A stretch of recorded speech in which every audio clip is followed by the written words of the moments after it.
When Solarix failed to meet even half of its Kickstart goal back in August last year, developer Pulse Tense Games pushed through and brought it to Steam this April after nearly 4 years in development. It's a first-person sci-fi horror game with a heavy emphasis on stealth, exploration, and creepy atmosphere.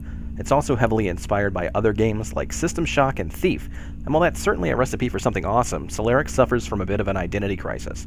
When combined with its clunky stealth mechanics, unstable frame rates, questionable AI, and a less than desirable autosave feature, it unfortunately feels more like an early access game than a finished product. In Solarix, you control Walter, a silent amnesiac engineer and one of only a handful of survivors after more than 90% of the game's population is wiped out by an infection. You'll spend most of the time avoiding the cleanup crew that's been sent to destroy the evidence, but they must have incurred some budget cuts or something, as the game's AI is downright terrible. As long as you're sneaking around, which is really the only way to play the game, you'll rarely alert anyone, even if you're walking mere feet in front of their faces. However, at random intervals, the same guards will spot you from a mile away, in the dark, and proceed to fire upon your fleshy exterior with pinpoint accuracy. Evading the alerted guards is as simple as running in the opposite direction for a few seconds, as they'll frequently get stuck on terrain, float above boxes, or stand still while you attempt to knock them unconscious with your space-age version of a blackjack.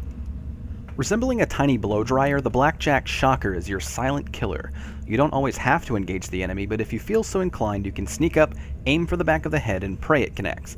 With most of the AI patrolling erratically, you'll have your fair share of misses, which generally ends with you being punched or shot in the face repeatedly until you either die or run away. Enemies are also hunched over, so you're often forced to rise from your crouching position in order to zap the kill spot, basically putting yourself out in the open like a jackass. Pulse Tense Games recently patched Solarix to make the Shocker easier to use, and I can confidently say they've succeeded, but making it more reliable doesn't really make the game any more fun, just less frustrating. As I mentioned earlier, stealth is really the only way to play Solarix. You'll obtain a pistol early on and a shotgun later in the game, but neither are good enough to warrant a run-and-gun shooter approach.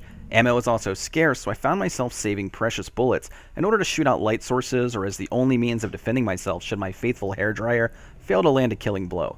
Taking damage also causes the screen to shake and jiggle a lot, making aiming a giant pain in the ass.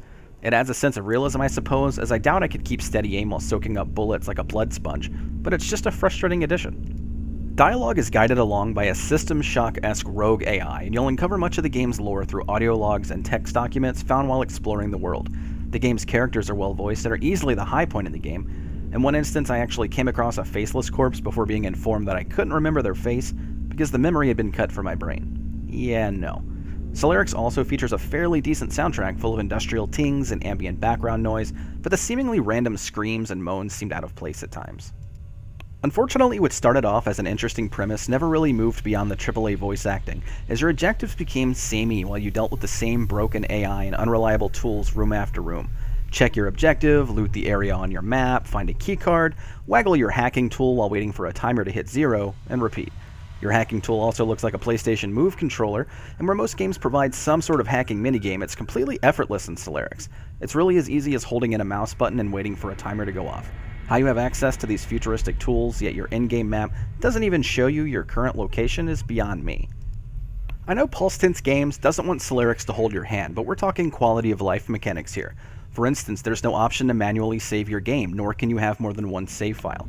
The most recent patch increased the frequency in which the game autosaves, and it was definitely a notable change, but there are still moments sprinkled throughout the game where dying meant replaying the last 10 to 20 minutes until you figure out the right way to progress the story.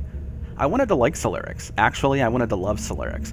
I was pretty into it for the first 4 or 5 missions, but I had had enough at that point. The frame rate became an embarrassing display that could barely maintain 15 frames per second at times. I have a pretty decent gaming PC and it kept a steady 40 to 60 frames per second until then, but as soon as I stepped into the 6th mission it all fell apart. It also introduced the worst flying and platforming segment I've ever played, and I was already so frustrated by the game's AI and level design where my only motivation to finish the game was for the purpose of this review. Overall, it's a graphically dated shell of a game that wears its influence on its sleeve a bit too much. There were moments I actually enjoyed exploring its dark and creepy universe, but those moments were often ruined by clunky stealth requirements, boring weapons, effortless hacking, broken terrain, or the aforementioned questionable AI. I wish I could recommend Solarix, I really do, but in its current state it easily resembles an early access title that needs a lot of polish. It's definitely not a $20 finished product.